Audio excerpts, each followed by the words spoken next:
conducted just a tad bit differently than council members are used to, and I'd like to explain why briefly. If you would take a look at the agenda that's been placed in front of you, you'll notice there are pretty strict time limits put on each piece. It's really important, if you want to stay on the 2 hours, that we stay to that schedule. And since we sort of know what's in the slides, it might be advantageous if we allowed Mr. Landis to kind of run this piece, if you all don't mind. Go ahead and ask questions as they come up. As we get to the end of an agenda item, though, we may go ahead and say, can we defer that question to the end? But feel free. It's got to be an exchange. So we'll keep this moving as best we can. And Dave, Tom, and I, it's such a big job that three of us have to do it. And we did discuss this beforehand, that Yes. we're all good with this. And so, Yes. but I think the people who are absent will be the only ones to drag the meeting. So anyway, go ahead. Okay. On that note, I do want to ask two quick questions on the schedule part of this. On the week of February the 19th, which is obviously President's Day, we had talked about doing the Healthy and Productive People meeting. And it got put on the Tuesday, but then I recall many of you saying you preferred to have a later date that week when there's a holiday, because it gives you more time to do other things. So I proposed to the chair that we move it to the Important things. Important things like family and work and earning money. So we're proposing to move that to the 22nd. The chair has approved that, and I will get that on your agenda as quickly as I can. Now, while we're talking about these things, there is one more. These presentations really do involve critical people being available to give their portion of it.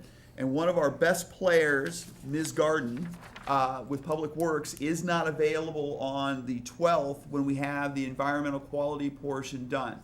May I have the flexibility to move the environmental quality piece and pair it with the economic opportunity piece at the end of this little calendar? If I can do that, we can keep moving forward without changing any dates, and you'll still get the same information you would have gotten. Does that sound like a permissible thing to do? Yes. All right. Without further ado, Mr. Landis, take it away. Thank you. And wait a minute, you missed the part, John, where we talked about we're not going to ask any questions until the very end. John Camp, still asking the questions Lincoln wants answered. Duct There you tape, go. I got duct tape. Thank you. Our topic today is livable neighborhoods. We're going to merge three different processes into the story today. The first of those processes is the taking charge process, which is a goal-setting mechanism and a customer satisfaction method of reaching out to the public. Second of those processes, the link staff process, which is a data collection, data analysis, and then using data to direct decisions. And the last, and the critical one, is the budgeting process, because everything gets pushed through that reality, and that's the ultimate priority setting tool for the city. We're going to talk about goals, we're going to talk about data, and we're going to talk about budget on the topic of livable neighborhoods. And if you take a look back at the introduction phrase, there we are, it says livable neighborhoods meeting the needs of a growing community. And I pause there to tell you that we grow by 3,000 to 4,000 people a year. There's less than 2,000 people in the Malone neighborhood. We grow by 2 Malone neighborhoods every year. Now they get into existing neighborhoods, but they also create new neighborhoods. In other words, livable neighborhoods as a topic is not static. It's not just our existing neighborhoods. It's also what we're doing into the future and how we grow. We do have an overarching goal in the livable neighborhoods area, and this really encapsulates the 5 sub-goals that are in this area. Provide for safe, clean, and attractive neighborhoods to create desirable places to live. And then we ask the public how we're doing. And we use a couple of different indicators to measure us against that goal. One of them is the safety and security of the neighborhood. And if you can see, there is a theme here. That's 2012, 2015, and 2017, those 3 columns.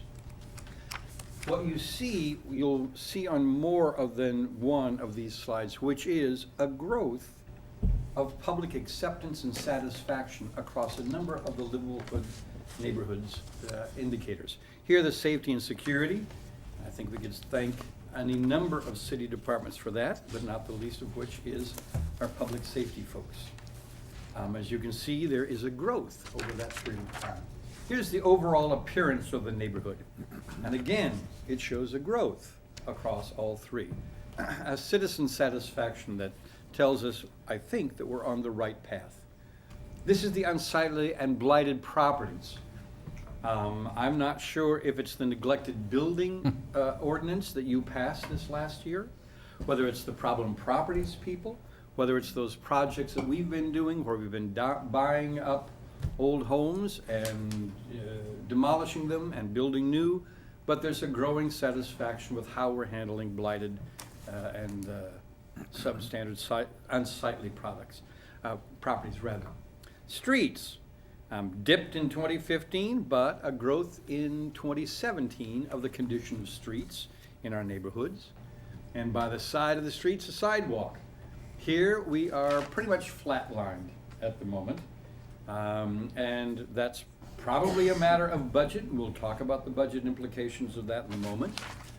Here is perhaps the most dramatic effect on customer satisfaction, moving from a negative posture in 2012 to 2017, which had a significantly higher public satisfaction.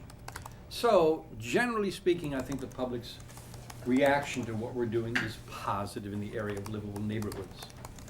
It's had a very big impact for us in the Urban Development Department because we took an example of what happened recently and found that it was a model for the way that we'd like to do some of our business into the future. We discovered that in the Holdridge and Idlewild redevelopment, we worked cooperatively with other departments in a unified, strategic, layered response to the neighborhood needs. It was triggered by a TIF agreement, but the TIF agreement then produced a series of dominoes that improved the neighborhood in a variety of ways. So here we were on 33rd and Holdridge, and we did a redevelopment agreement and produced new opportunities, new housing, new office space, new services. And when we did that, we also had an interaction with the neighborhood who pointed out things that they wanted to have happen as well as just this product. And it introduced us to the ideas of, for example, the boulevards in the street. And if you took a look at them, you could see that a boulevard on Idlewild looked like that. What you can see is that it was in need of being redone. But if you take a look at the curb, you can see that the curb is in bad shape. If you just replant, you'll have much less satisfactory growth than if, in fact, the curbs are functioning. So we wanted to not only replant, but we wanted to do the curbs. And in fact, that is the basis upon which you're going to have a much more successful replanting. When we did the curbs, it allowed us to go back and replant, and that's what the area has looked like. When we did the curbs, we said to ourselves, and in coordination with Public Works, isn't this the right time to do a resurfacing of the street? Don't just do the curbs, but do the curbs and the street. And so we did, which meant that there was not only the boulevard, but the curbs and the street simultaneously. When that happened, we also looked at the end of that set of boulevards at a small neighborhood park that was there. And we ultimately wound up creating more amenities in that park, including something that we'll take a close-up effect of, this little attractive gathering place, gazebo by another name. And this was the product of a voluntary donation by Valentino's as part of the TIF agreement. In other words, what we had in this area was improved parks, improved islands, improved curbs, improved streets, and then the benefits of the TIF project itself. We haven't had that carefully layered a response in the past. We've had something that approaches that, but that's the most fully realized. And we thought that the public reaction, which was very demonstrative and very overwhelming, they could see dramatically their neighborhood changing before their eyes because all of those things happen simultaneously, that was a model that we'd like to use more often. And in fact, we first decided to change the urban development department, and then in talks with our sister departments, we discovered a new way that we could consider doing our business.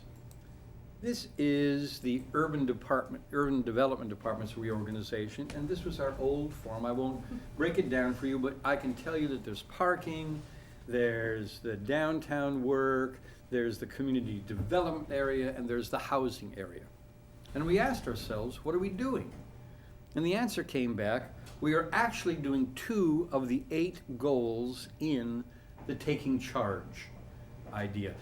Taking charge says a city is 8 big ideas. And everything we do is one of 8 big ideas.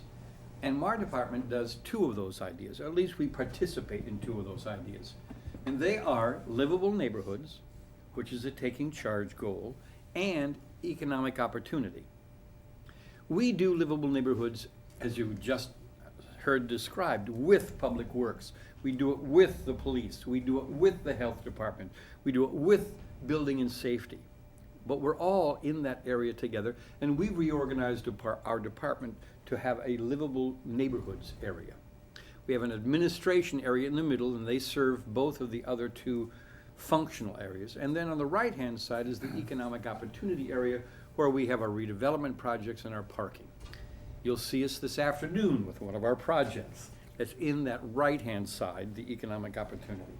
This is the way we're now organized. Excuse me, David, can we get a copy of this presentation?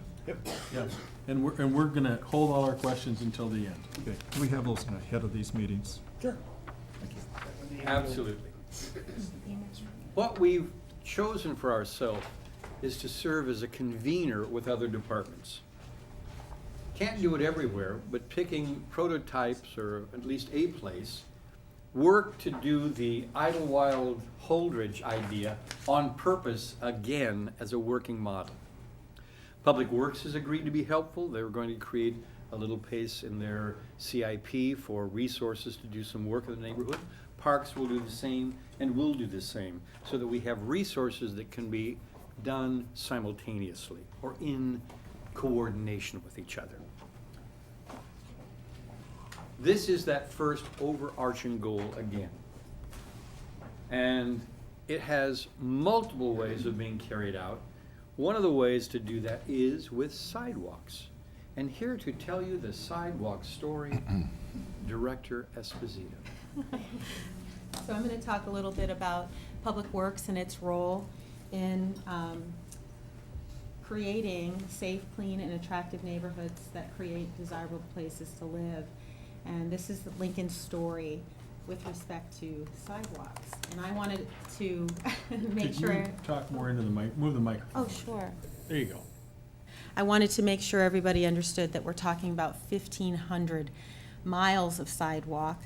That's the distance from Lincoln to Las Vegas.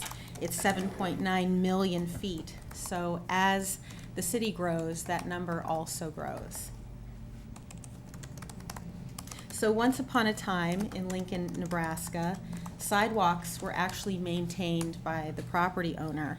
In 1990, there was a citywide election to amend the charter, and it shifted the responsibility for public sidewalk repair to the city instead of the property owner. And this was done with no additional funding to support the effort, and the assumption was at that time that existing property tax revenue was enough to sustain the repair effort. That history is really important to what you see today. And as we discovered, it wasn't enough money to maintain the sidewalk repairs. And by 2013, we had a sidewalk repair backlog of over 11,000 repair requests. 1,500 of those repair requests were priority repairs. And I just want to spend some time with the definitions here. Priority repairs are anything over 2 inches or greater in grade separation, but it also includes ADA compliant curb ramps so that we have accessibility for ADA and anyone with a disability, but also anything over a 1/4 inch in grade separation. So if we have someone who has a disability and requests a sidewalk repair, we will fix anything over a 1/4 inch. We will put in a curb ramp if they need it to access with their wheelchair.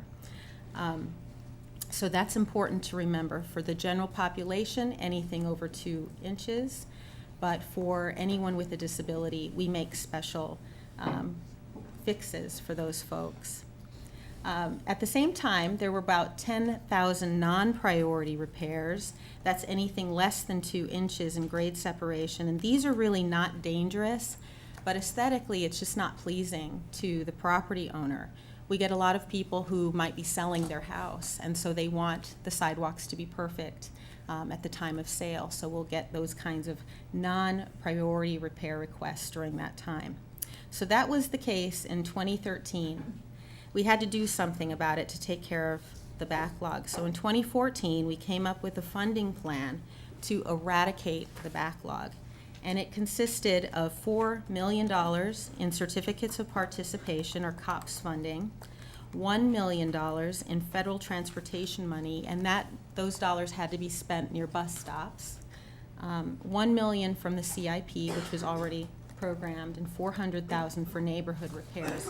We put all of that together. We had $6.4 million in sidewalk repairs. It took over 2 years to address all of those locations, 11,500 locations. And this is the taking charge indicator that demonstrates that bounce in funding, that 8.32% level of funding that we were able to invest. So I want to spend a little time with this slide. This is actually a funding indicator, and it was developed way back in 2007. At that time, the estimated cost of needed repairs was $60 million. We have an ADA transition plan. It's required by the federal government. We have to have a transition plan to bring all repairs, all sidewalk repairs into compliance within 15 years. That's the time span of the ADA transition plan. So to meet the goal here, we had to invest $4 million per year, or 6.7% funding, over that 15-year period. And you can see that we've just been struggling to meet that goal until 2014, where that bounce occurred. So on this indicator, we've been able to meet the funding goal one time. And in the biennium of 2016 to 2018, we were able to increase funding for sidewalks to a level of $1.5 million annually, and you can see that reflected in this number here. So as we were out in 2014 and 2015 doing all of that sidewalk repair work, I like to say that the reward for good work is more work, and we got a lot of requests, believe it or not. And what you can see here is the sidewalk priority requests and repairs in 2017 of 1651. So people are really calling us. They see us out and about doing repairs, and there's sort of this natural me too, I want my priority repair request fixed as well. With the level of funding that we currently have at $1.5 million, we've been able to determine that we can fix annually within the construction season between 500 to 600 repairs. And that varies in number depending on the number of curb ramps that we're also fixing. So in 2017, we hit our performance target with the number of funding we had, but clearly we have more to do. And 2018, we are actually starting the year with over 1,000 priority repair requests, and we will cut that number in half this construction season. Keep in mind, this is priority only. So with the level of funding we have today, we can't fix both priority and non-priority repairs. There are about 2,000 non-priority repairs that we track. So I want to talk to you about how we address those. All non-priority repairs are tracked today, so we know their location. We do have a cost share program, a reimbursement program with the public. We dedicate about $100,000 a year so that someone, if they want to submit for reimbursement, hire their own contractor, we will pay them back, but it's at a cost of $4 per square foot. So it is a true cost share program. But if it's an aesthetic fix only, or they have their property to sell, then maybe that's the right agreement to make. But we don't make a distinction between non-priority and priority on those. And then finally, we do fix sidewalks associated with street rehab. And we do that for several reasons. One, we're getting economies of scale. We can use the same contractor to fix the street as to fix the sidewalk, or perhaps it's a nearby trail. Coordination of projects is really important to people. They only want you to handle their street once. So if you are going to go in and interrupt them, they don't want you to come back 2 years later to fix a sidewalk when you've already interrupted their use of that street for a street rehab. Compliance. I talked a little bit about ADA compliance. We will fix curb ramps. We will make sure that those quarter-inch grade separations are taken care of. It reduces city liability because we don't have trip hazards out there for folks. And of course, supporting sidewalks is important for support of the entire transportation network. So what you will see in the upcoming budget is that the data should drive our sidewalk budget and our sidewalk decisions. And what we recommend as a proposal is to double the sidewalk budget to at least $3 million per year to tackle those priority repair requests. We could double the number of sidewalk priority repairs that we currently make because it reflects the request data that we're receiving. Residents deserve safe and reliable infrastructure, including sidewalks, that support livable neighborhoods and meets the challenges of a growing community. Do you want to? Only to add to this, that understand that this is an early budget process meeting. Okay, I want to remind everyone in the audience and up here that this is what Public Works is saying we need to do to meet the data and the goals that we have set. This is not necessarily a proposal from the administration about how to fund the budget. As you all know, we need to weigh these priorities against each other to decide where we go. I just want to make sure we're all on the same page there. But Mickey really does want the $3 million. I really, really do. Who doesn't? For sidewalks. Our next topic is street trees, and there's a good deal of data on this score, and of course, the incumbent emerald ash borer problem is part of that big picture. Lynn? Good morning. Relative to street trees, we're going to talk about really three things. One is our street tree pruning, our street tree trimming cycle. We're going to talk about street tree replacement, and we're also going to talk about, as Dave said, emerald ash borer. The Lincoln's street trees are really part of our public infrastructure, and there was a decision made in the early 1990s, in fact I think it was about 1990, to require that street trees be planted in subdivisions. So we have a development standard that requires that as new subdivisions are developed, that street trees are planted between the curb and sidewalk. And we add about 1,200 new street trees per year.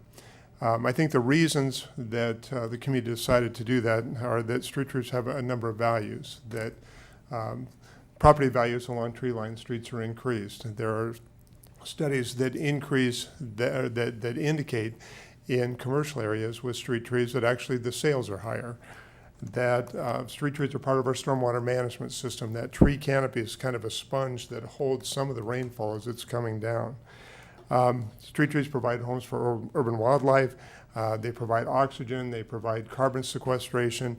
I think perhaps significantly in Lincoln, Nebraska, is that 150 years ago, this was a broad prairie, not flat, but a broad prairie with essentially no trees. And if you go to the top of the Capitol building today and look down, we really are a city in a forest. And every one of those trees, for the most part, has been planted and managed.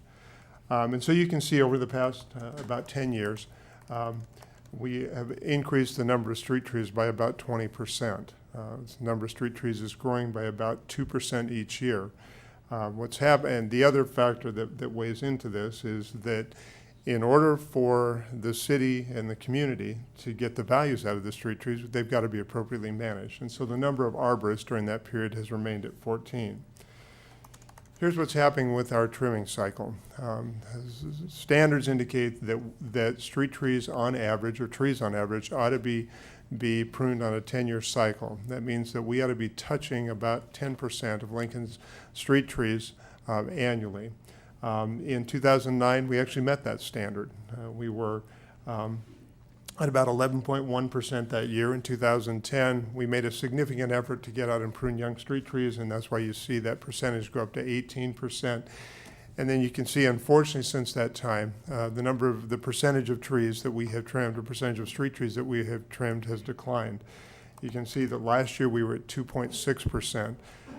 Part of the reason that we were at 2.6% last year was that we actually were dedicating some resources to removal of ash trees ahead of emerald ash borer.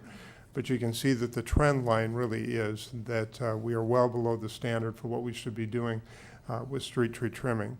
And at this point, if it wasn't for this next, or for another portion of this presentation, I'd probably be telling you that we need to be looking at hiring some additional arborists to address this trimming cycle. But that's actually kind of integrated into our EAB strategy that I'll talk about here in just a second. The other thing that we track is the request for street tree service. And you can see that they spike, but generally over the last few years, they've been up.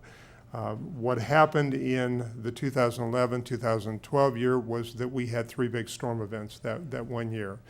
We know that when we get a big storm event, we will get multiple calls for service, and it takes us about a month on average after every storm to get cleaned up. Last year, we saw a significant number, about 4,500 requests for service. And 2 things are at play with that. One, we did have a couple of big storm events, and so that is related. But the other thing that's happening is because you saw the street tree trimming cycle, we're behind about 6 months. We have about a 6-month backlog right now of responding to tree trimming requests. And so part of that $4,500 or 4,500 number for street tree service requests is we're getting multiple requests for the same tree, which is not a good situation to be in. So our strategy, and I'll talk a little bit about this as part of the emerald ash borer discussion, is that we're going to use, we are hiring staff, obviously, to address emerald ash borer, and we're going to use a portion of the time associated with that staff to move into trimming street trees. So we think we'll be able to trim a greater percentage of street trees on an average year. I mentioned that we're planting about 1,200 new street trees per year, and with emerald ash borer, we'll be adding about 1,000 in addition to that of new street trees in the community. Those young trees ought to be pruned about 3 times within their first 15 years, so on about a 5-year cycle.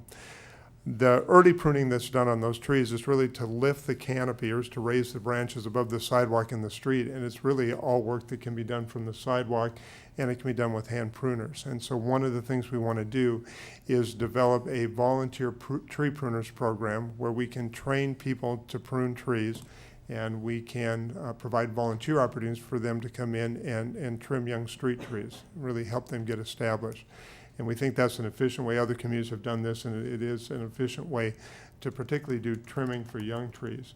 And then the other thing that we have done in the past and that we will continue to do is that we shift a portion of our parks maintenance staff to street tree trimming for a portion of the winter. The challenges that we're going to face, I think, long-term is that we are at some point going to have to continue to add arborists and contractual work as the tree population grows. If we're going to maintain the development standard that we have of planting trees in new subdivisions, we've got to make sure we're providing resources in tandem with adding those trees. I would tell you that recruiting staff, and I think a lot of departments are struggling with this right now, with unemployment so low in Lincoln, we really are struggling to hire staff for these positions. And I know that some of the staff positions that we've hired for emerald ash borer response, we've actually had to hire 2 and 3 times to fill the same position. And then the other thing that 15 years from now, whether it's me or whether it's the next Parks and Recreation Director, hopefully that person will be sitting here advocating for retaining the staff that we put on to help with emerald ash borer, because that's one way that we can address the street tree pruning cycle or street tree trimming cycle. One slide on street tree replacement, and we actually have a goal of planting 3 trees for every 5 removed. And so really, we'd like to replace about 60% of the trees that are removed, either due to damage, decline, or death. I think a couple of things that are significant about this slide. One is that you probably all know about the 2 for Trees program. That is the voluntary utility billing donation program that we have in partnership with Lincoln Water System. Customers can add $2 to their water bill every other month. We collect those dollars, and we've been using those dollars to plant and establish new trees. And so that's part of the reason why you see that general trend line up. You also see a big spike in 2016. That was the year that we planted much of the trees along the airport entryway corridor. And so a portion of those trees were funded with 2 for Tree money. A portion of those trees were funded with donation money. But I think this is a positive story. The 2 for Trees program continues to be very popular, continues to be well supported. Lincoln really does love its trees and has created a positive impact on our street tree replacement cycle. I'm going to talk a little bit about emerald ash borer. We have a little over 112,000 public ash trees in Lincoln, public trees in Lincoln. Try that again. More than 112,000 public trees in Lincoln, and these are the trees that are along streets, they're in parks, along trails, and on golf courses. Of those, we've completed an inventory, and 12% of our public tree population is ash tree. We've talked about emerald ash borer in the past. This is an invasive insect that is now in Nebraska. In fact, it's in 31 states across the country and 2 Canadian provinces. And essentially what happens with emerald ash borer is that all ash trees are susceptible, and from the time that emerald ash borer moves into a community, within a 15-year period, all of the untreated ash trees will be dead. And one of the things with emerald ash borer is that it happens very quickly. And so what you see is what's called the emerald ash borer death curve.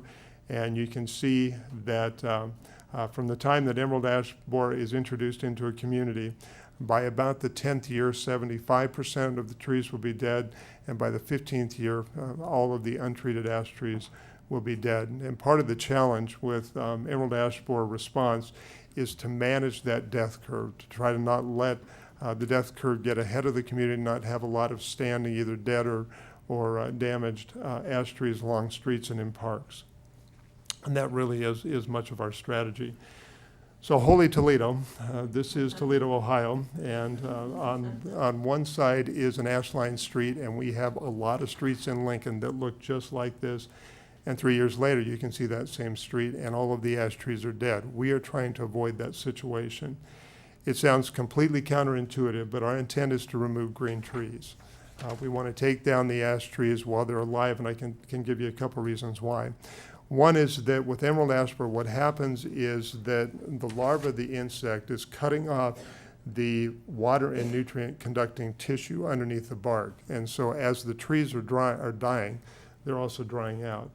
And ash becomes very brittle as it dies. And so the roots are drying out, and the top portion of the tree is also dying out. Dead ash trees they're dangerous to work with. They're unpredictable to work with because they are so brittle.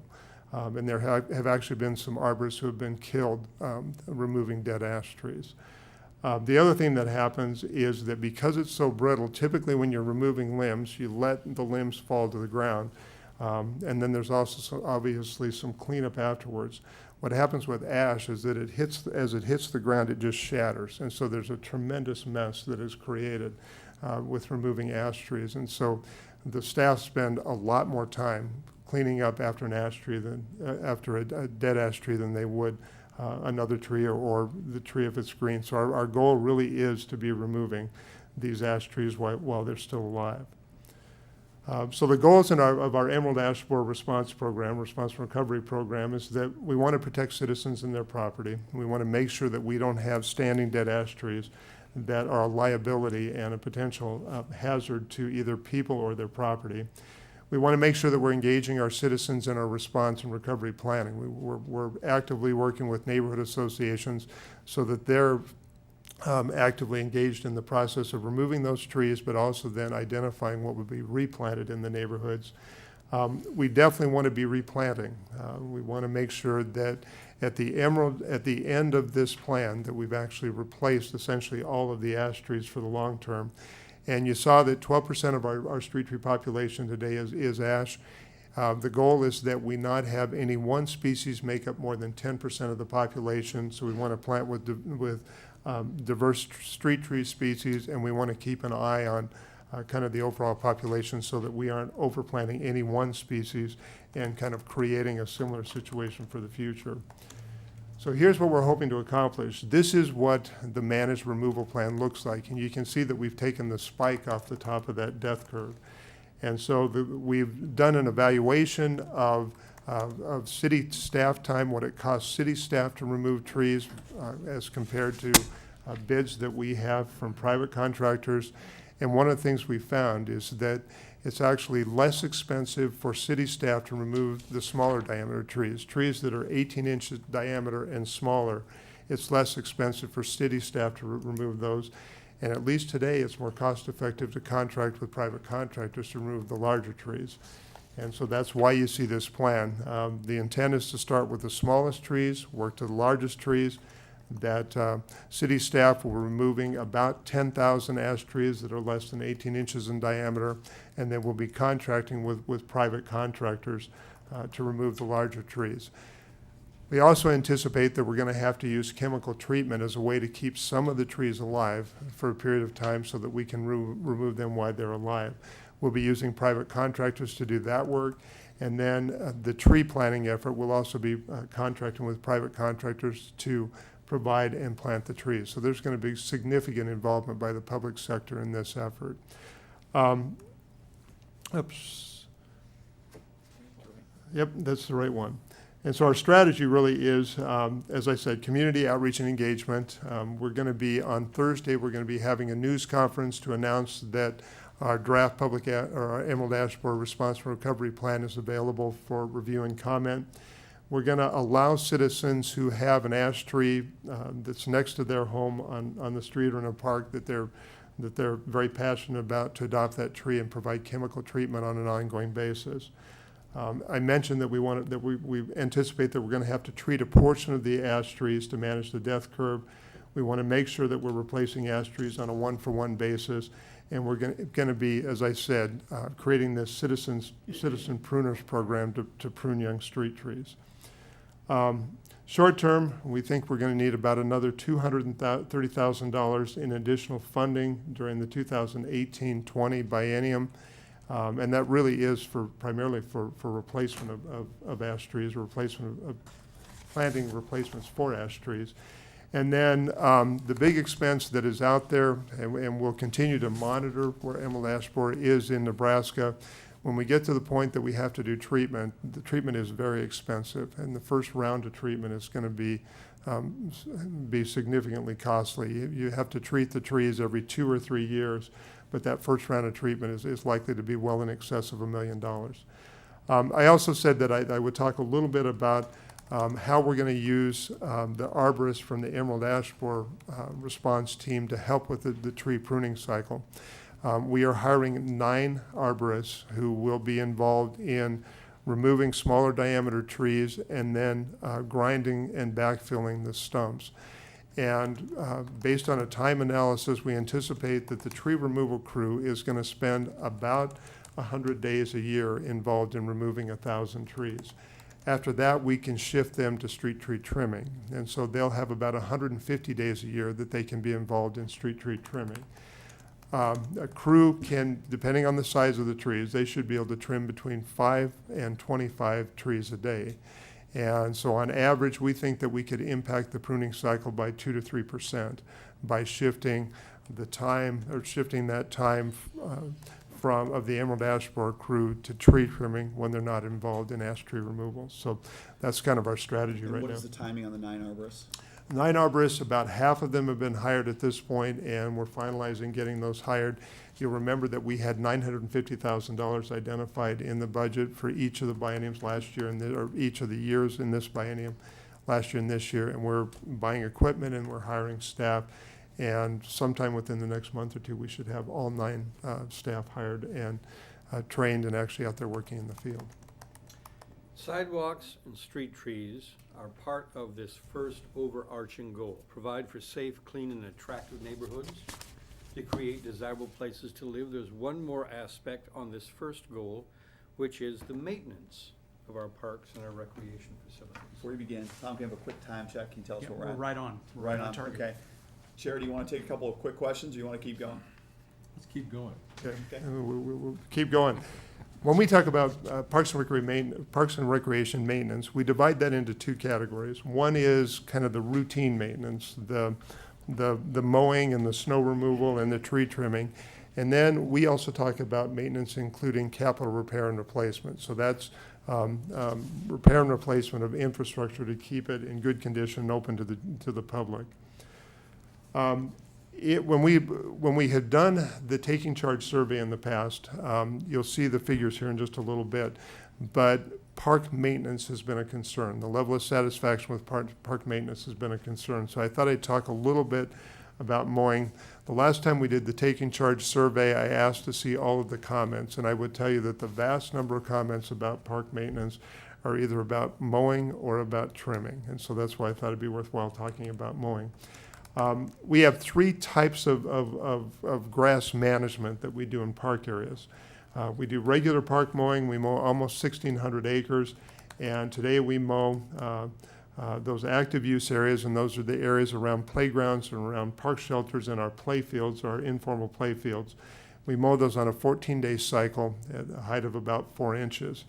For budget reasons, this was changed probably 6 or 7 years ago. We went from a 10-day cycle to a 14-day cycle. We also, I think, as you know, we have a program that we call long grass management, and there's about 715 acres in parks that are mowed 2 to 4 times a year at a height of 6 to 12 inches, and these are passive areas in the parks. And then we also have a program that we call Prairie in the Parks, and the intent is that we are planting or reseeding some of the long grass areas to native prairie grasses and wildflowers, so that over time we're gradually reintroducing prairie into the parks. And one of the advantages of the Prairie in the Parks maintenance program is that you mow those areas about 1 to 3 times a year. So, but the Prairie in the Parks area is actually aesthetically, they look better. They're better suited to drought, but I think equally as significant is that they require less maintenance over the long term. So long grass management, majority of that is in regional parks. We actually started this program and then we added acres incrementally. And in regional parks, about 53% of the acres in regional parks are in long grass for about 301 acres. Community parks, about 42% of the land in our community parks is in long grass management, about another 300 acres. And these are the ones where we get most of the concerns. About 35% of the acreage in our neighborhood parks is in long grass management. It's about 112 acres. And we don't have any long grass in the mini and pocket parks. Prairie in the Parks, this is, like I say, a program where the intent is to go in and reseed long grass areas to native grasses and wildflowers. And our goal has been to plant about 25 acres a year. And you can see that on occasion we've achieved that, on an occasion we haven't. In 2012, it was a dry year. We knew that year by May that we were headed into a dry season, so we only seeded 1 acre. And then from 2013 to 2017, we've had, as you know, 3 very wet early growing seasons. And the staff were very actively involved in mowing, and the time that you want to be seeding native grass and wildflowers is typically in late May or early June. In the last few years, we've been incredibly busy in mowing, and we just haven't been able to pull the staff away to get Prairie in the Parks established. One of the things we want to talk about is should we be thinking about doing this contractually as opposed to doing it with our own staff, just because we have such a difficult time pulling staff away from pretty basic park maintenance activities to do this seeding effort. So you can see here's what happens with the pruning cycle. In 2012, we were at about 11 days for the peak period, and the peak period is the end of April through the first part of July. And I think, as you all know, at home, I'm mowing about every 5 to 7 days that time of year. We're trying to get parks mowed on a 14-day cycle. In 2015, we had a significant spike that year, and that was really because it was so wet that spring that we had a difficult time just keeping up with the mowing, and we had a couple of big mowers break down that year. So it was kind of the perfect storm that happened. And then the last couple of years, we've actually been below that goal of 14-day pruning cycle. So here's what's happened with the level of satisfaction. As part of the Taking Charge community survey, we asked citizens to rank their satisfaction with park maintenance. And it's essentially stayed steady, to be perfectly honest. Our goal has been to be at about a 75% satisfaction rating, or an average of about 3.75. We hover right around 3.5%. And that includes that. I think you see that there's a slight uptick from 2012 to from 2015 to 2017. That may be related to the fact that we actually restored 43 acres of lawn grass in neighborhood parks to regular mowing. Perhaps that's the reason for the uptick. Some recommendations that we want to make is we want to continue to emphasize the benefits of lawn grass and prairie parks, because there are environmental benefits of those programs. There's also budget benefits of those programs. During the next Taking Charge budget conversation, we want to talk with citizens about what should we do about this standard. One consideration is 3.75, is that too high? Should we actually accept the fact that a 3.5 is actually going to be an acceptable level? Or are there some other things that we could be doing that might increase that satisfaction rating? And then I talked a little bit about praying the parks. We want to see if we can't figure out a strategy to achieve or exceed that goal of getting 25 acres of lawn grass area seeded down to praying the parks annually. And that's park maintenance. And now I'm going to, if it's okay, dive right into our infrastructure repair and replacement. We manage infrastructure that has a value of more than $195 million. That doesn't include the value of the land. And you can see kind of the list and the types of infrastructure that we are managing. Over the past, this is really, I think, the third time we've updated it. We've developed a 10-year facilities plan, and the intent really is that we want to make sure that we've got a strategy for keeping the infrastructure repaired and replaced on an adequate cycle to keep it safe and accessible to the community. We review all of the infrastructure within the department every 2 years. We do it ahead of the budget process and the capital improvement project biannually. This last review, we identified that we need about $3 million annually for facility repair and replacement of general fund facilities, and we need about $760,000 annually for our golf infrastructure. And we've got a gap of about $850,000. You can see our existing funding sources. The last few years, we've had about $500,000 of general tax revenue go into the Parks and Recreation Capital Improvement Program. We have about $275,000 of revenue coming from lease of cell towers. And then Keno is just over $1.3 million is going into that fund. One of the things that we're going to want to talk with the City Council about is this concept of energy savings performance contracts. And essentially what this does is it looks at infrastructure where, by replacing the infrastructure with more energy efficient systems, that we can actually generate some savings. And we can use that savings then to pay the cost for those upgrades. And if we were to do that, that would cover about $130,000 a year of the gap in the Parks and Recreation infrastructure repair and replacement program. And then we still have that unfunded piece that I'll talk a little bit about here at the end. Here's what golf looks like, and even though this looks bad, this is exciting.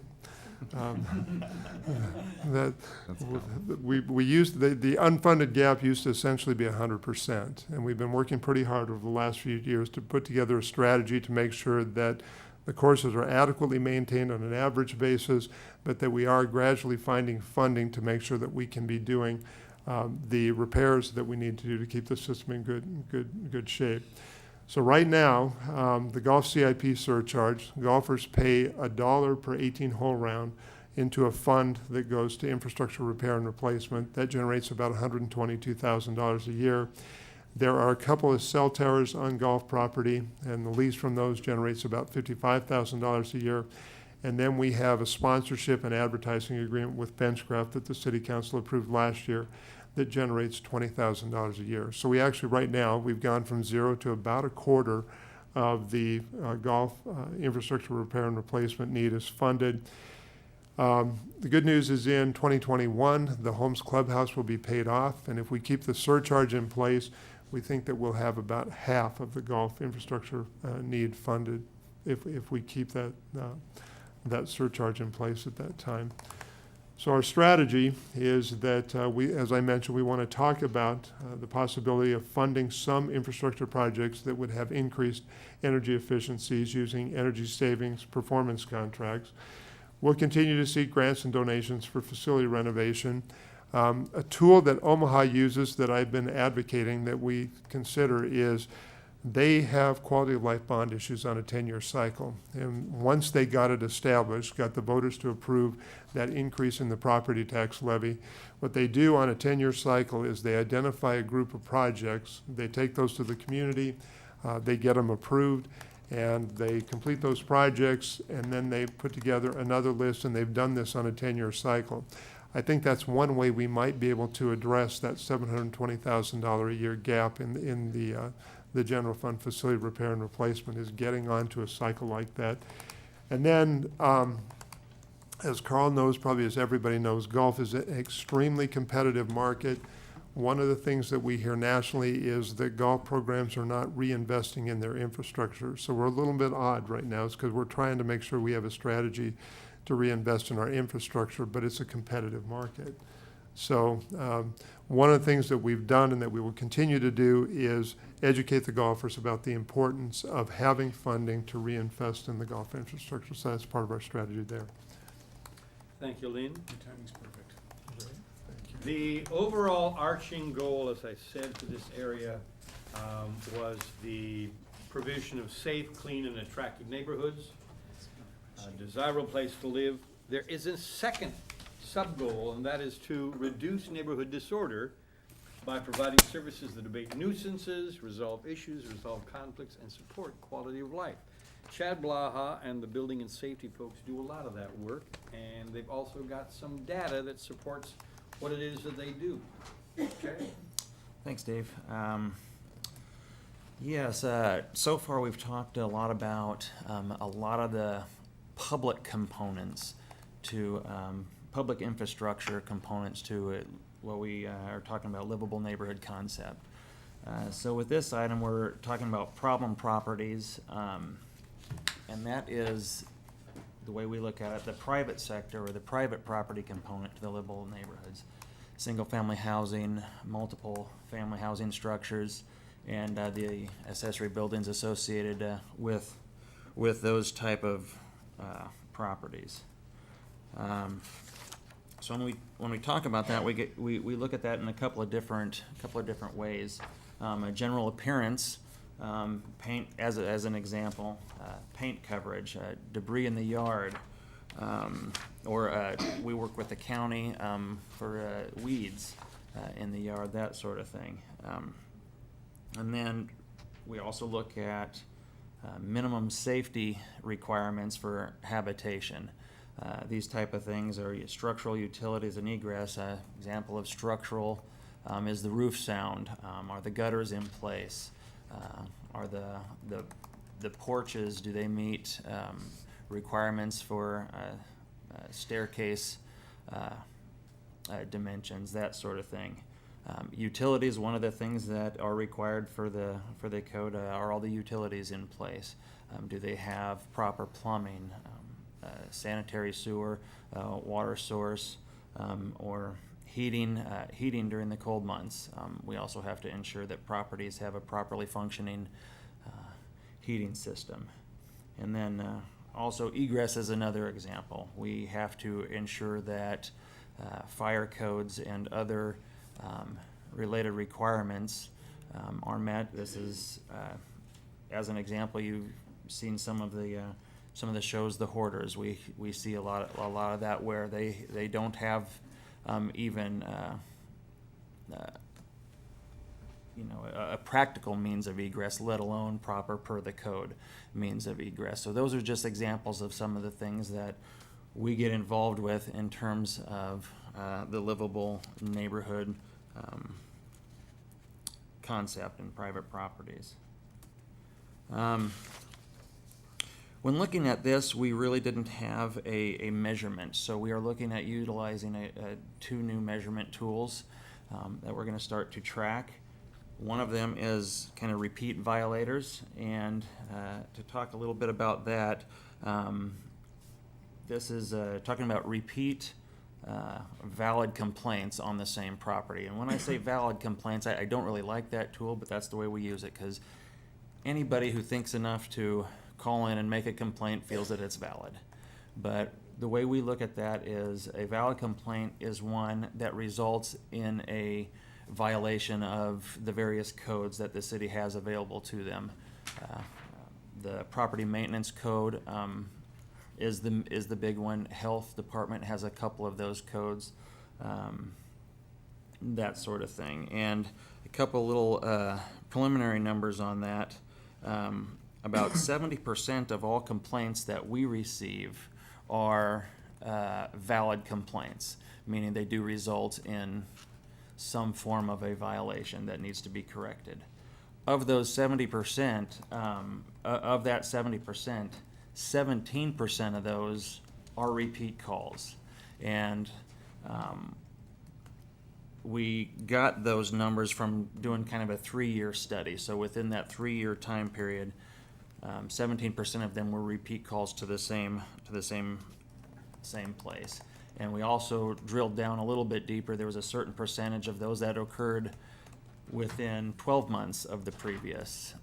Some of them within 6 months and 3 months. On average, it was about 272 days between those repeat calls. So we look at this as kind of a measure of the performance of our problem property resolution program. So we're going to take a look at measures on how we can affect that. The other item is length of stay on our red tag list. And red tag differentiates a little bit in that it means the property is no longer safe for habitation, whether it's structural or one of those other items that we had listed. Maybe they don't have, maybe their furnace system broke down and they no longer have heat, or if their sewer system is malfunctioning and they need to have good sanitary. Right now, as you can see, the average length of stay on the red tag list is 250 days. Sounds like quite a bit. It did to me when I saw the number. But contrast that to the historical, going back to as long as we have records for red tagging, the average is in excess of 350, approaching 400 days. And so we have seen some increase there. We think part of that is due to the neglected building registry that Dave mentioned earlier, that allows us to, it's another tool that allows us to put some pressure on these property owners that have these properties that have just been sitting and they're not doing anything with them. Most of this work is accomplished through our housing preservation section within building and safety. It's made up of 4 inspectors and 1 chief inspector. And they're in charge of the housing code enforcement, which is currently a complaint-based, primarily a complaint-based system. Meaning we don't go out looking for properties most of the time. We're just responding to what people feel like calling in. Part of the tools in there is the neglected building registry, like I said, and that program has been, in our mind, very successful. Currently, we have 15 properties on the neglected building registry in various states of progress.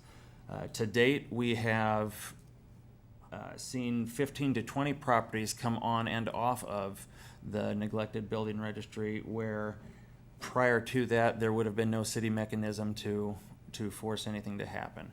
And so that means they've either been demolished or renovated or repaired through private sector means. There's only been 1 or 2 out of those that the city has had to step in and cause the building to be demolished because it was declared dangerous.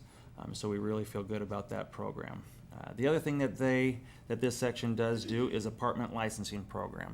It's closely related to the housing code because they have a lot of this. They share a lot of the same requirements, but those are the 2 primary responsibilities for that section. One thing I did want to add about the red tags. Sorry about that. Red tags. We do red tag on behalf of other departments. Our department is the red tagging authority, I guess, for the city. So we do track some of those as well. For an example, health department has the codes on mold and critters. So we will red tag on behalf of the health department for those items. And we are currently in the market, as you will, for a new chief housing inspector. We've been without one for quite some time. We've looked at opportunities to change the nature of that position a little bit and put more of a focus on this livable neighborhood concept. Add some proactive approach or proactive emphasis into how they run and to how the section is operated. And I guess it's not really fair to say livable neighborhood versus complaint-based code, because we still need to use the complaint program in terms of how we get our results. But perhaps it would have been more fair to say livable neighborhood concept versus strictly complaint-based in that regard. We look to hire by the end of February or so, and we're going to look for that chief to propose measures, procedures, and any possible legislation required in the tracking of those 2 new indicators, and assess the performance for that. And then this kind of leads us into how this affects our budgeting process. Currently, complaint-based activity is meant to be the general fund portion of this section. And apartment licensing has a fee revenue structure to it. So on a workload measure, we do about 60% complaint-related work and 40% apartment licensing-related efforts. Now I was corrected a little bit by some of the staff. Maybe it's closer to 50%, but it's still not close. And also we have to take into account some of the complaints do occur at properties that have a function or a operable or operating apartment license. So there is some kind of interplay there. But we, as you see from the slide, 25% of our funding is general fund, and the rest of that is fee-based, so it does not make up that difference. So what our challenge is to not increase that gap, that funding differential moving forward, and perhaps maybe make up a little bit of ground through some other methods.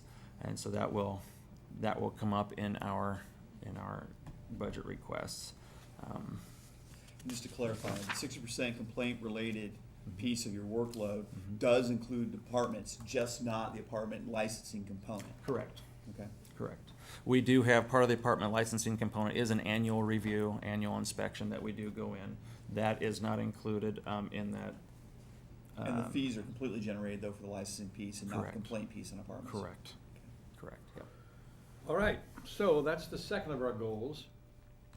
Goal 3 under the taking charge goal of livable neighborhoods is to create quality and diverse housing options and encourage redevelopment that respects and revitalizes older neighborhoods. Part of that story comes from planning, part of that story comes from urban development. Paul Barnes batting as the utility infielder for David Carey, who is ill today with food poisoning. I'm sure none of us envy him today. It might be nice to be home today, but not for that reason. Paul? All right, thank you, Dave.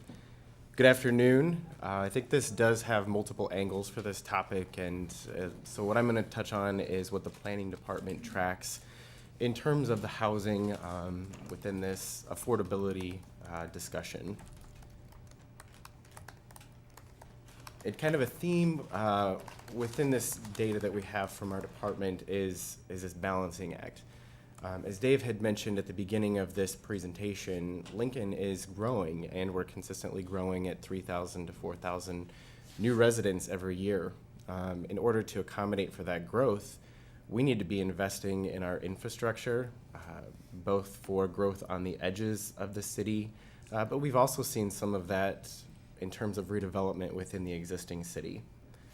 So again, thinking about that balance that we need to achieve. And as I said, this is part of the housing discussion within the affordability topic. We're going to focus on the lot supply and how that, in terms of growth on the edges, does accommodate for that increase in residents. So here's a graph that shows a few things that we track in our department.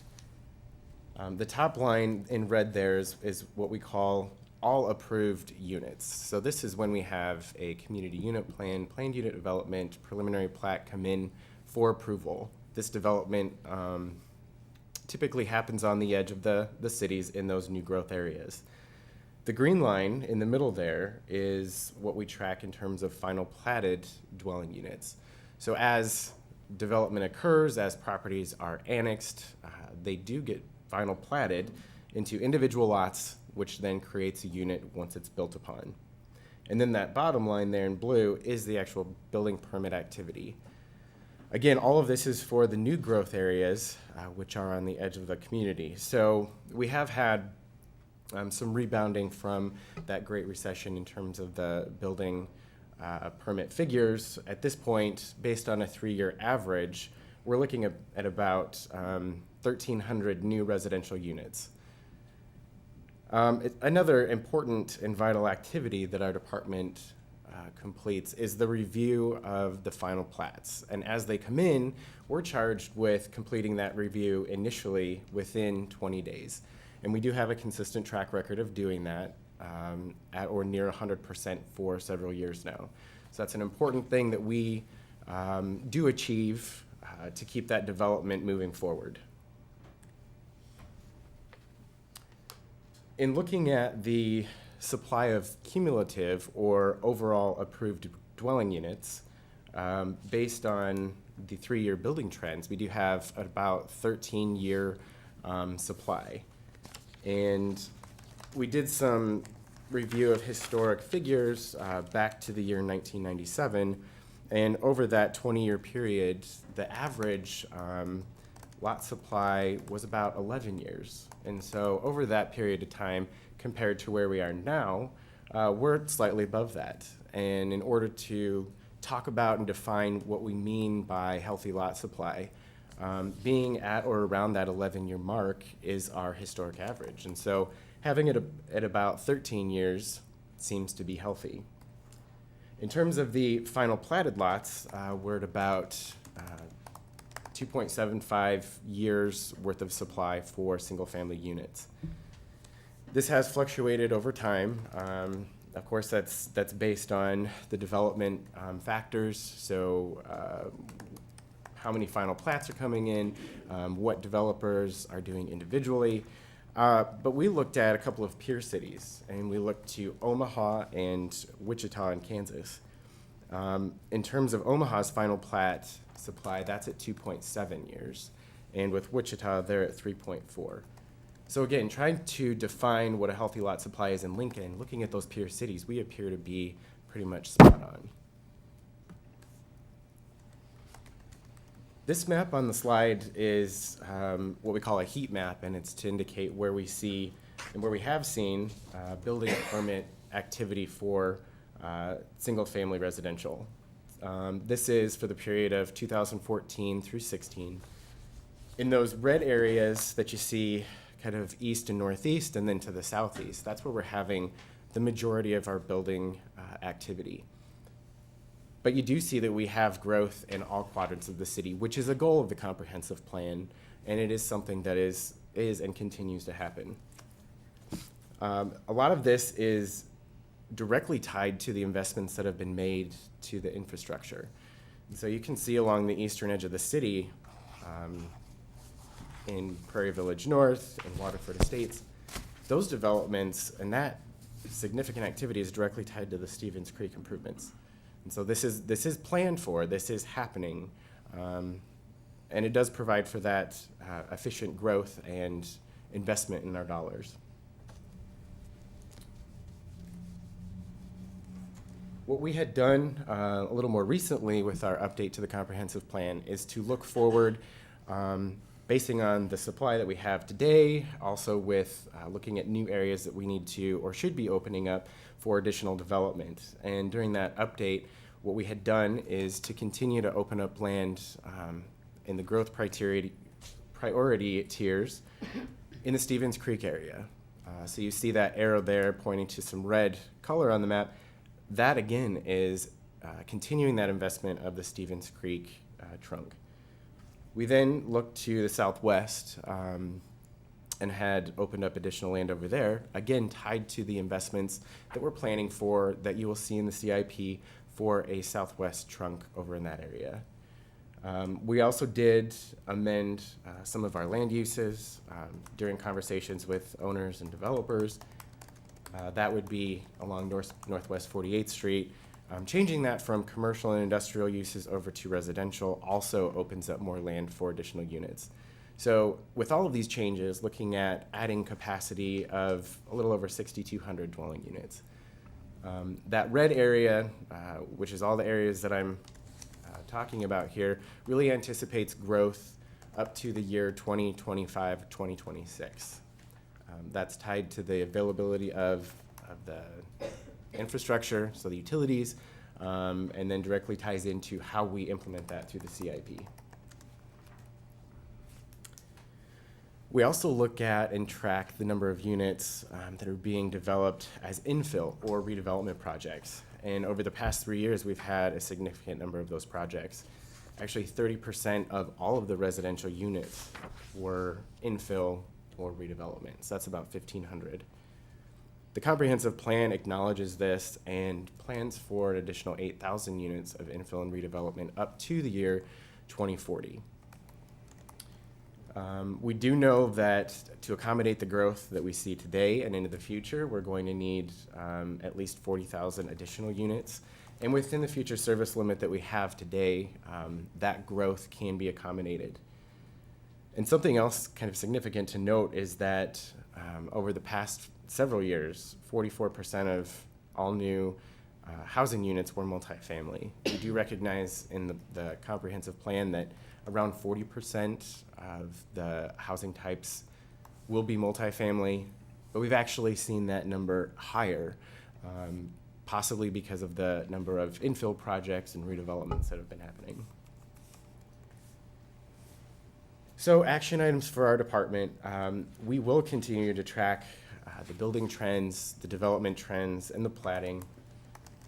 We will continue to work with developers, the various departments, and this body on infrastructure commitments and make sure that we are following through on those. And as we meet with various groups throughout the community, just talking about this relationship among platting and building, and also with our urban development department partners, the affordability aspect of housing in Lincoln. Here are a couple of large budget implications to note. These are both related to the infrastructure that I've mentioned as we continue to grow.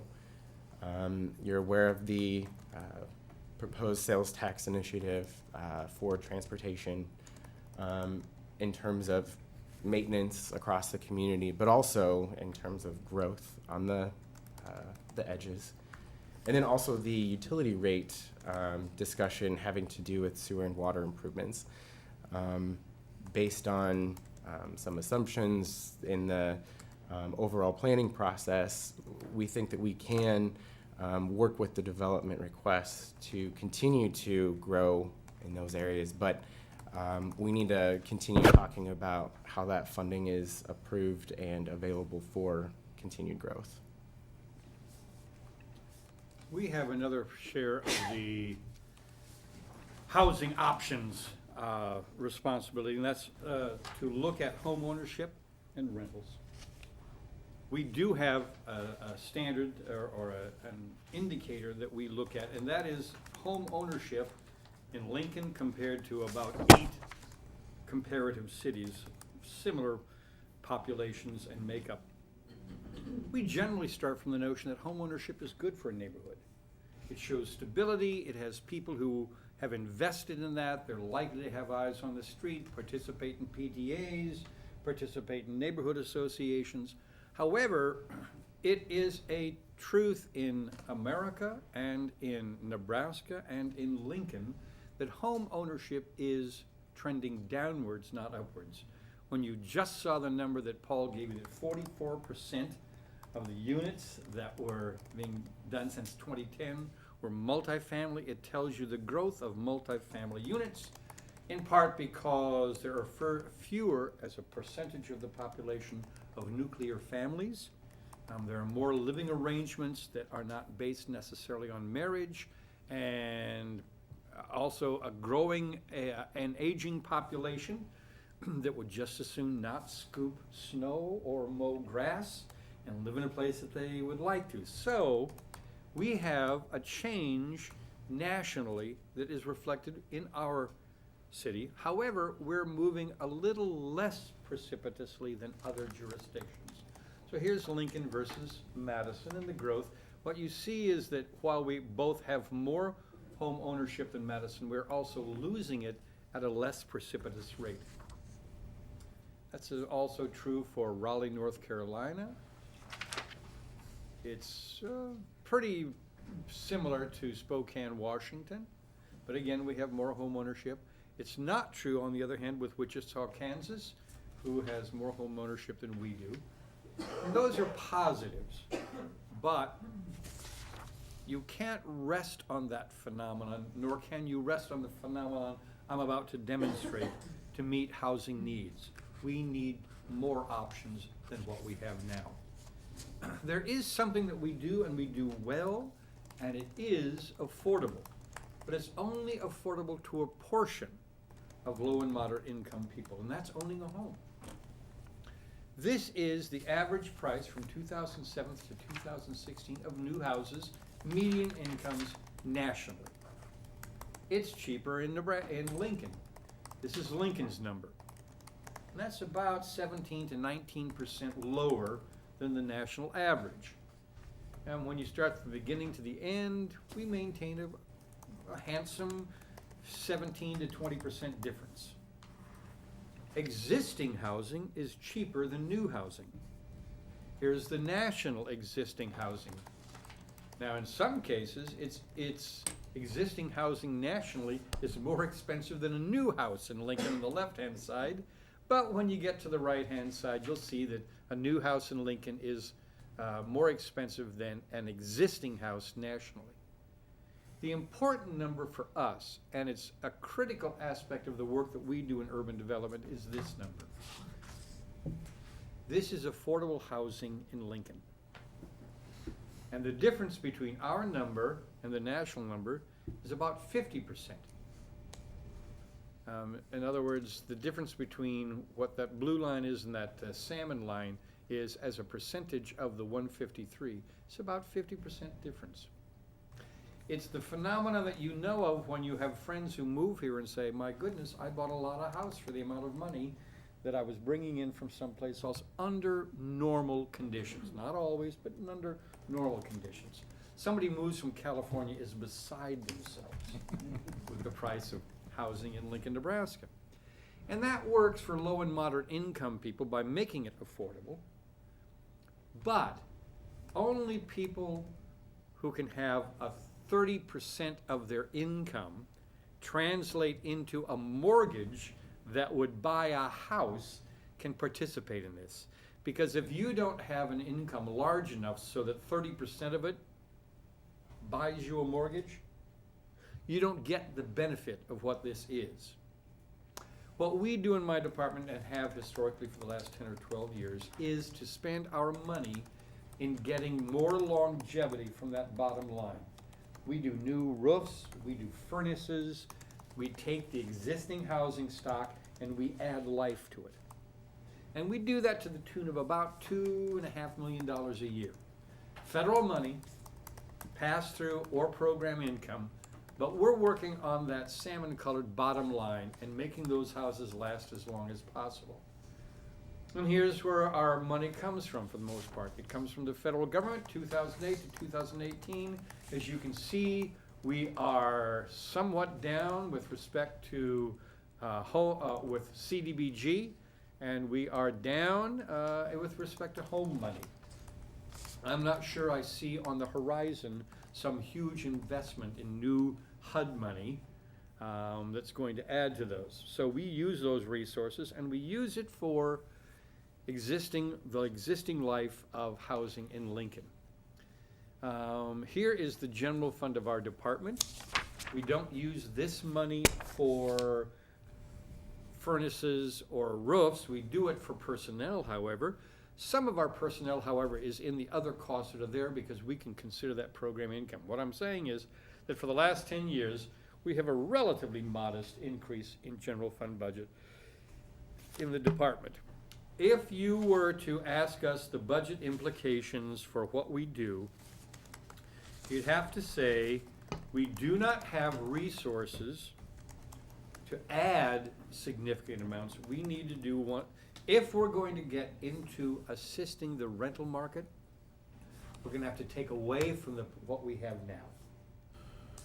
The second alternative are regulatory controls that a number of other cities use, but we do not in Lincoln, which is where you take those 44% of multifamily growth numbers that Paul was pointing to and say, if you're a developer and you're going to create 10 new units, one of them or two of them need to be for affordable housing. But it's a way of controlling the marketplace and not letting the market do what it wants to do to achieve a regulatory end. What is true is that for the people with the lowest incomes, we do not have a city form of assistance that makes their affordable housing options greater. We trust the Lincoln Housing Authority. We trust the Lincoln Habitat for Humanity. We trust Section H voucher.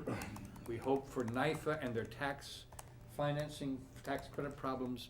But right now, we are husbanding our money to elongate the life of an affordable housing stock. So that's the direction that budgeting will take for our area. And we move to community spaces and programs. And what could enhance neighborhood vitality more than Pat Leach and the libraries? I cannot imagine. Cannot imagine. But I'd like to wish you each a good afternoon. And I believe I'm almost batting cleanup. I'm close to it anyway, so congratulations to all of you as well. I want to talk through, I'm just looking to see which button I need to push here. Oh, gotcha, thank you. Library satisfaction. The indicator that the library takes a look at here is what we want to do is maintain the satisfaction rate from the city survey at a level of 4. And the point I want to make about the satisfaction survey is that it's about people's expectations. The same level of service will be evaluated differently depending on a person's expectations. So we're paying a lot of attention to that as we take a look at this number.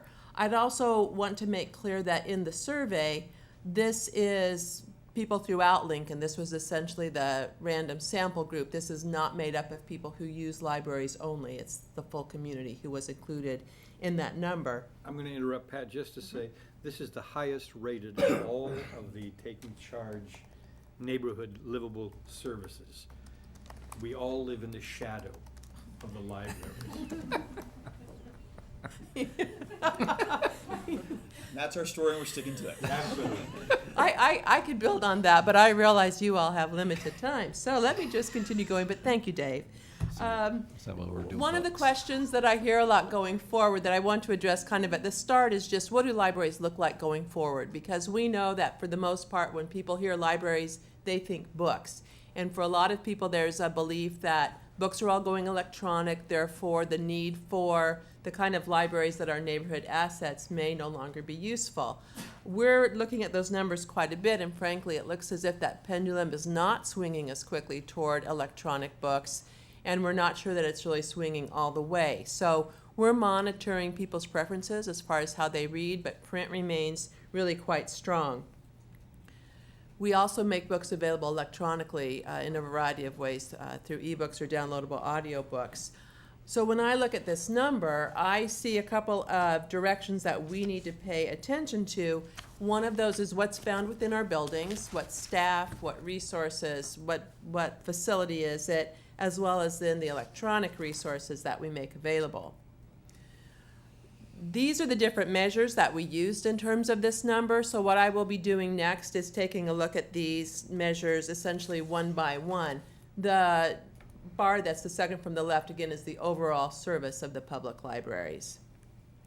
So this number is about comfort and cleanliness, and the difference between these numbers is pretty much insignificant. What's clear, though, is that neighborhoods make a point of pride of their local library. And so as we're thinking about the comfort and cleanliness of the building, we know that they're a point of pride, and especially where people in Lincoln put a lot of value in education, the condition of their library is important to them. We have some concerns, frankly, in this area in that 10 years ago, due to some budget changes, we moved from having library staff who provide facilities maintenance to contracting for that. Now, overall, that's been a really good situation for our libraries, but as we look toward the next budget, we're thinking it probably makes sense to bring on a staff person who has expertise in facilities maintenance to work with that contract, provide some continuity, and provide sort of some general understanding of what goes into that. So that's something that we'll be taking a look at as we go forward.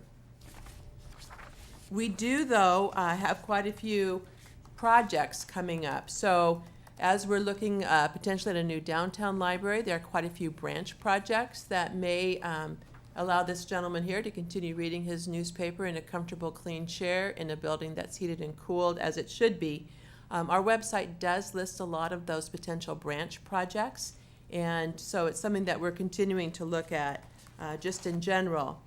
Now, this year there's been a lot of discussion, of course, about a potential new central library. In 2017, we did quite a bit of public input in regard to that. Now, our time today isn't the time to discuss that in depth, but I do want to note that as we continue to have conversations about downtown, we think about livable neighborhoods, downtown as a neighborhood with a growing population, a large population in comparison to our quadrant libraries, a population with the lowest per capita income of the other libraries. And so we're thinking, how do we, within our current facility as well as future, do things really well in terms of working with the South of Downtown initiative, working with Prosper Lincoln, making sure that we're doing a really strong work with families and children, and just continuing to work with different initiatives in the community to build that up. We see the new Central Library as supporting families who are struggling to make ends meet, as well as connecting to the energy of Lincoln's community. So those are some of the things that we have in mind as we look at those aspects of comfort and cleanliness. Now, this chart is showing the general availability of items, such as books, magazines, DVDs, and CDs. And here I'm kind of returning to that theme of a foot in two different worlds. So we know that there are a lot of people who see libraries traditionally and use libraries traditionally. She looks that. I-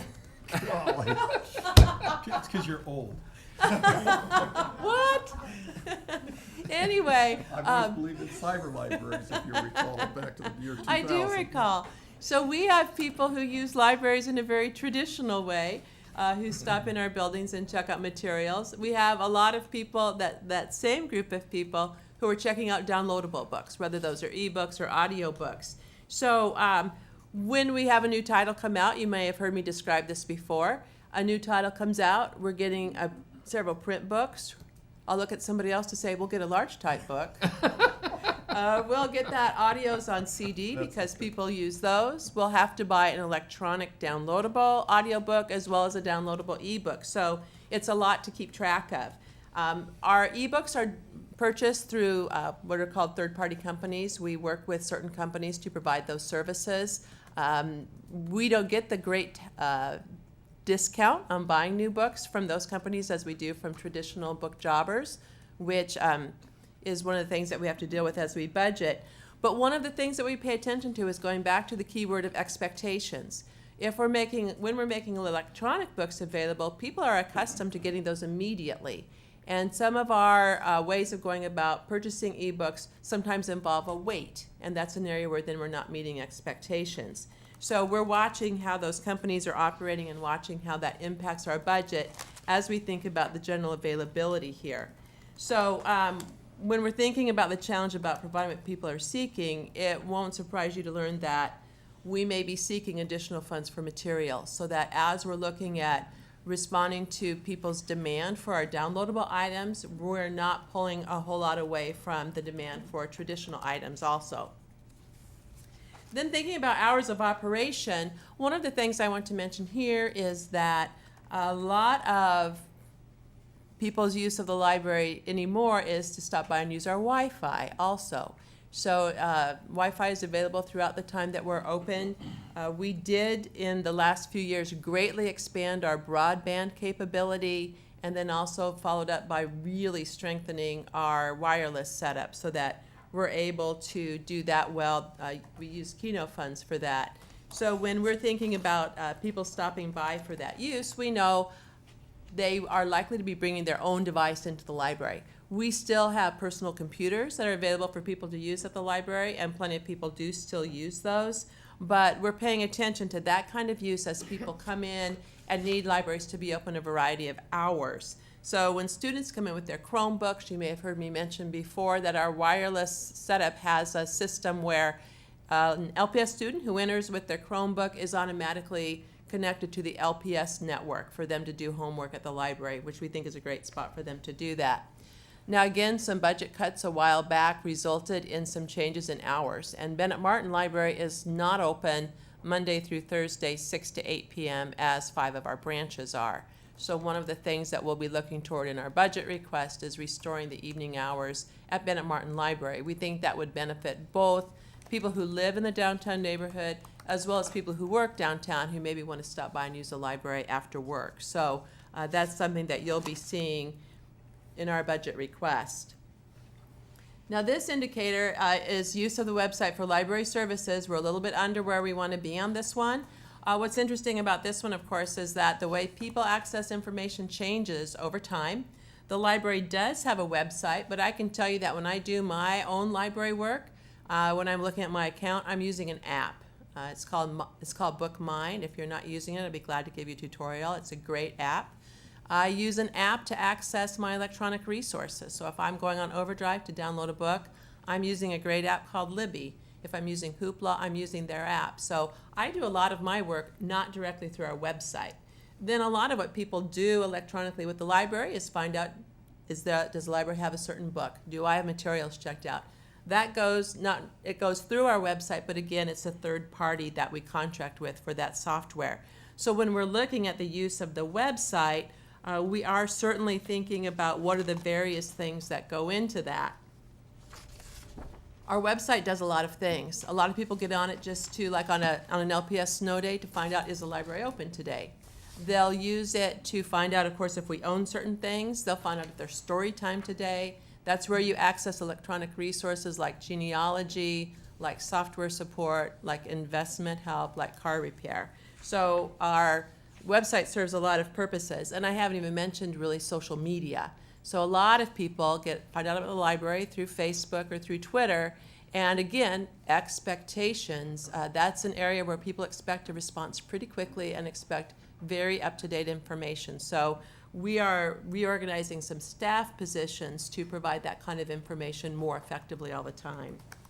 So on this indicator, I think that we'll probably be shifting from website to just general availability of the library through electronic means. Now, we did have Beat the Cat at the library not too long ago, And I want to use this opportunity to talk about that we are emphasizing our programming a lot more than we did previously. It's not something that was necessarily within the survey, but this adds a way of bringing people into the library, sometimes doing some community-wide sorts of things. For instance, we have a winter reading challenge right now. That's part of an overall national program.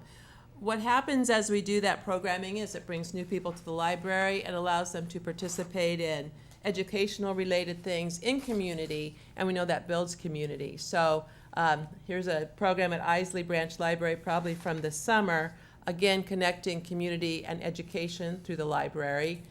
The Salt Dogs have been really good to us in terms of providing a lot of opportunities for people to engage in reading related activities in the summer in a way that's really fun that they might not always expect. So the programming is becoming more and more important to us, and that's also something nationally that other libraries are seeing, so we're reflecting a national trend there. And then before I finish up, I just want to mention that in addition to libraries in terms of buildings within neighborhoods and libraries in terms of services electronically, we are also working a lot more in terms of community initiatives, community programs, and 15 minutes a day is a good example of that, that the Lincoln City Libraries have really taken the lead in terms of promoting the importance of 15 minutes a day of reading aloud to children before they enter school as really the most effective thing that families can do to prepare their kids for children's success. So we collaborate with the health department, we collaborate with People's Health Center, we work with a lot of people to get that message out. And we see that our being out and about in the community is, again, one of those things that's growing in importance. So as we're staffing libraries, we're thinking, how do we make sure that each library is full of the customer service people that you all need when you use the library, but also are we out in the community making the connections that really make a difference? So again, expectations. Anytime that, say, Pete the cat or the Salt Dogs visit the library, a question we get is, well, how soon will you have them again? So again, the expectations rise. So for us, in terms of budget implications, as I mentioned, we're likely to want to add a position to oversee our facilities maintenance. We're likely to want to increase the size of our materials budget, and we'll want to be restoring weekday evening hours to Bennett Martin Public Library. And again, those things are all calibrated to meet people's expectations so that as they're expressing their satisfaction with our services, those numbers remain high. We're just a little bit over. This was our overarching theme in which we talked about livable neighborhoods. The public believes that we have safe, clean, and attractive neighborhoods, but we're growing at 2 Malone neighborhoods a year, and that means that our resources are stretched. The demand to be strategic with money and personnel is all the greater. I hope you can see that work of being strategic and setting priorities is across the various departments. It just ultimately comes down to the resources available to us, as well as how we dispose of those resources. Thank you for your time. Questions? Mary? Just a quick question about the data. You've been taking charge since what year? Are you talking about the survey itself or Yeah. the entire program? The survey we first started in 2013, actually 2011, I believe. Oh, okay, because the data runs from 2012 on. I just thought that Yeah, if you'd actually, it been was the end of surveying. 2011. The data was then given to us in 2012. So that's just the beginning. So 2012 is the first year you have full data to compare going forward? Yes. Okay. Okay, so I have 3 questions. The first one, it would be for Mickey. Where are we at for the completion of the ADA transition in that 15-year? Are we completed with all the curbs and the corner cuts? So with respect to that, it's a livable document, or living document, not livable, living document to be updated about every 3 years.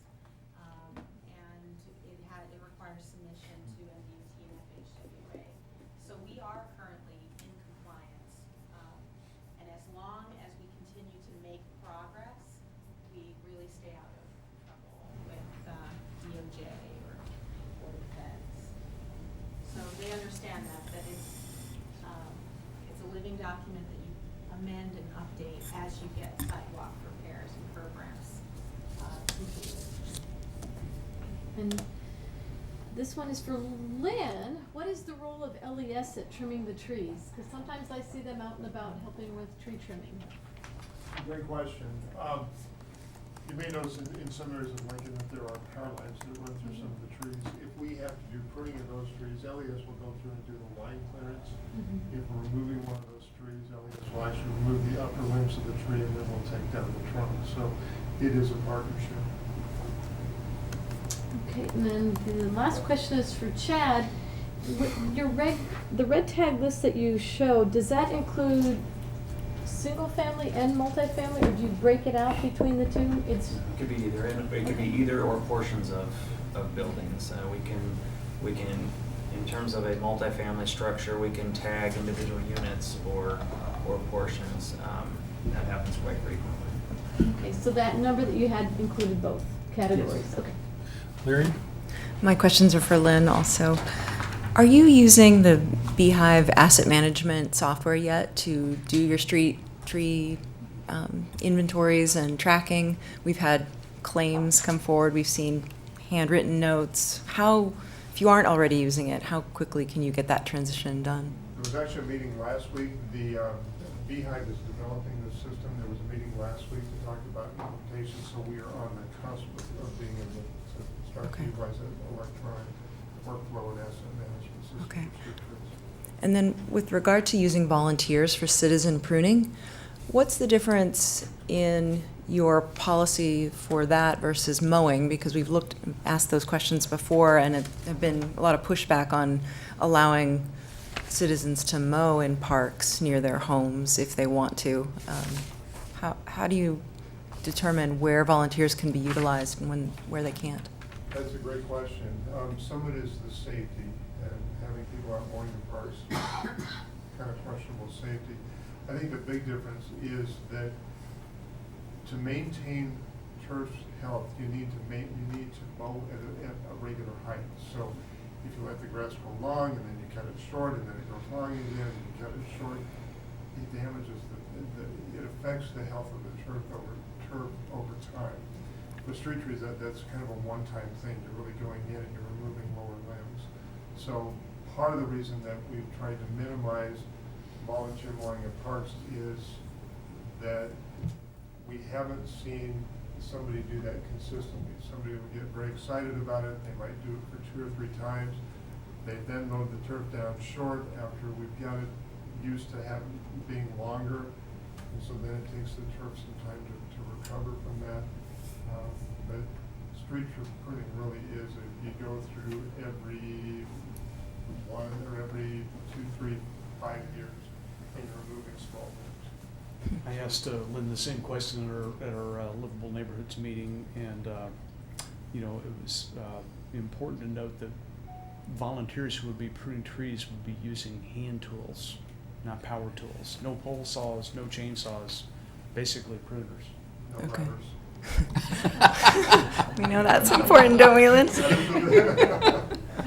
My last question for you is about the replacement program for ash trees. You said you're planning to replace on a 1-for-1 basis, but then overall in the park's tree replacement goal is 3 out of the 5 that you take down. Why the difference in replacement ratio? It's really funding availability.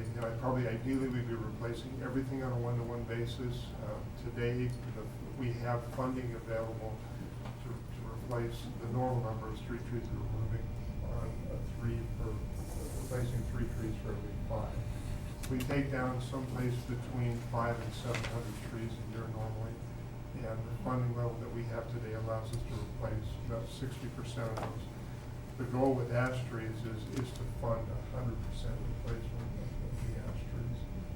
And as part of the funding request, the number that you saw, to get to a 1-to-1 replacement ratio, we've got to increase the amount of money available to the Emerald Ash Borer program. Is there some reason why ash trees should need to be replaced at 100% rate? I mean, as opposed to other trees? It's a great question. I think it's a policy issue. We're very interested in maintaining the community canopy. I think you're right. Ideally, we would probably replace every tree on a 1-to-1 basis. One of the things that some communities have experienced is significant flooding as they've lost their ash tree population. I don't think people realize the impact that those tree canopies have on detaining and slowing down the stormwater. So part of this is from a policy standpoint, saying that when we get done with removing the ash trees, we want to be in a position that would essentially preserve the tree canopy for the long term, and that we haven't diminished it by 40%. And Lynn, isn't part of that rate? I mean, we're talking about the ash trees disappearing in a very short period of We are, time, yeah. whereas the disappearance of the other trees in the community are on a much slower basis because they're dying naturally. And Rick has a good point, because I mentioned that on average, we're removing someplace between 500 to 700 trees a year. With ash trees, we're planning to take down 1,000 trees a year. So we're going to triple the number of trees that are coming down in an average year. Thank you. John, then Carl? First of all, I want to thank all of you. Very, very good presentation. Appreciate the way you delineated it and stayed on the timeline. You got up on the screen there, livable neighborhoods, meeting the needs of a growing community. And remember, Joe Hampton always talked about your needs versus your wants. There is nothing in your presentation that is not a good program. But I guess I look to you, we're coming up on our biennial budget meetings, and you've alluded to a few things you want. And I guess the key word is, what is a want? And I also heard the phrase, meeting the communities or people's expectations. And when you've done the surveys and so forth, but as we keep working with limited dollars, how do we define and prioritize these programs versus others? For example, we're looking at a huge street and roads deficit. Can someone help me, or maybe Sure, that's just I'm some happy to food throw for it out thought? to you, John. And it depends what council wants to do. But for the last 7 years, every program that we have in the general fund is prioritized in priority order on the mayor's website. And if at some point council, as part of this process early on, would like to take a look at that and make their recommendations on how we shift that around, we'd appreciate that conversation. But as you recall, that does bring up some difficult issues. And John, your point is well taken. There are some things that you have to do. And I think having an affordable housing stock, places for people to live, is probably a higher priority than some other things that may be on the list. But remember, know what you're talking about when you get to that point, when we get towards the bottom of that list. When I showed you that during the budget forecast, the only really big numbers at the low end here are things like a day of library service, neighborhood swimming pools, which don't generate the number of participants that other quadrant pools do. Those are the only things of any heft in order to free up funds to go to the higher priority items. And at this point, we just don't feel like the community has told us that that's a expectation that they're willing to give up. Now, that's part of why we get together in the budget, though, and have that debate is, do we think that's something the community will accept, or is that part of their expectations for us moving forward? Well, I appreciate that. I don't know that you've really asked the community. You've got some prioritization there, but really strong prioritization that we can discuss in group meetings here between the council and the administration and the directors here is to really say we can't do it all. Again, I remember right in this room, Alan Abbott and the pre-Antelope Valley had a chart here of 65 programs in public works, and he drew a line at 32. He said, if you do Antelope Valley, I can't do these other 35, 33. And I appreciated that because it was true prioritization, and we all collectively made the decision. Antelope Valley has merits. We'll just set aside some of these others, defer them to the future. And again, as I said in my earlier part of my question is, these are all good programs. I can't say any is bad or has any ill intentions, but it's looking at prioritization and where do we put the dollars. On libraries, I argued that after Gear and Anderson were built, the other quadrants, we did the two, and I said, let's do cyber libraries. That was 20 or 18 years ago. No, we got to do it the same because every quadrant has to have the same size and everything. I said, well, that's dumbing down. But anyway, okay, so. I got to address that. Sure, go because ahead. that's exactly what you can do with that list. Go to the bottom of it. For the first year, we're short $400,000. Go up $400,000. There's your red line. The second year, we're short $1.1 million. Go up from the bottom, and you can get to $1.1 million. It is exactly the program you just lauded Alan Abbott for having done. This is exactly what we're doing here. Well, and what we need to do though is we can't just take the public works silo or the library silo or parks and stuff. We gotta take them all and then say, okay, even between or among silos here, prioritize so we can utilize our dollars. At least that's how I look at the whole prioritization process. Again, I'm not saying anything is bad. I'm just saying we've got to do that. But that's exactly what that list does. And I need to make that really clear. I've heard the word silos here, and yet you just had 6 different departments come up here and have a conversation about common goals, and that we are prioritizing those programs against one another to determine what the best fit is. I would tell you the best example of that is the reorganization that Mr. Landis talked about in urban development. Departments literally said we are willing to give up power and authority in order to have a better coordinated and better and more effective response. Now think about that statement. That isn't siloing, that is cooperation at its highest level, and why we try to do this system where we look at outcomes and the city has 8 ideas rather than a bunch of departments. I'd like to go back on the slides there. It was page 19 on ours, but it was the Toledo example, probably page 38 on yours, because you had 2 per page. I think I passed it. Nope, nope, nope. It's on the sidewalks section. There you go. Okay. What's wrong with that picture? Both pictures.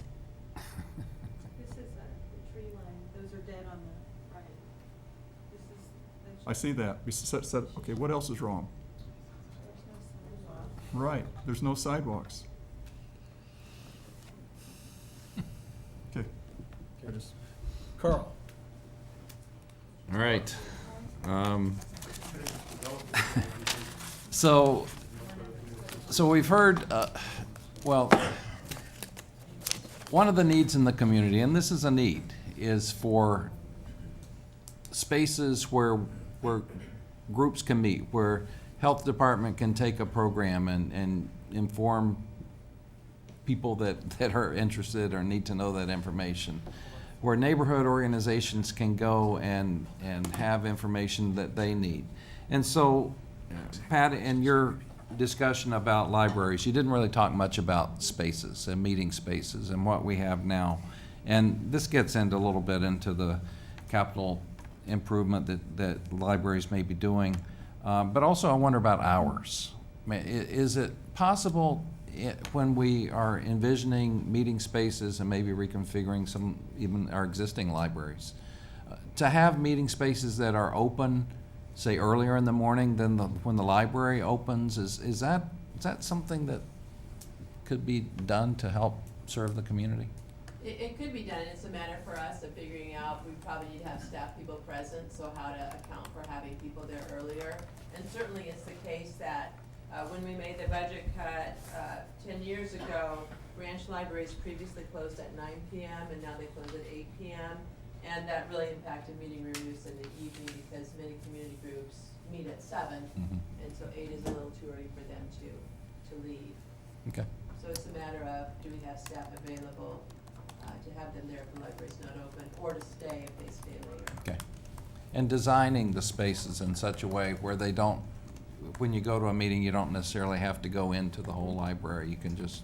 They can be done that way. Some libraries actually are, what they do is basically they charge if people want to be there before or after. Right. And so they make it available. Sure. But you would just need to pay for the staff person who has to take care of that. Okay, thank you. But, and a variety of spaces as well in terms of larger or smaller areas that need to be heated or cooled in a more effective way. Okay. Cindy? Yeah, thank you.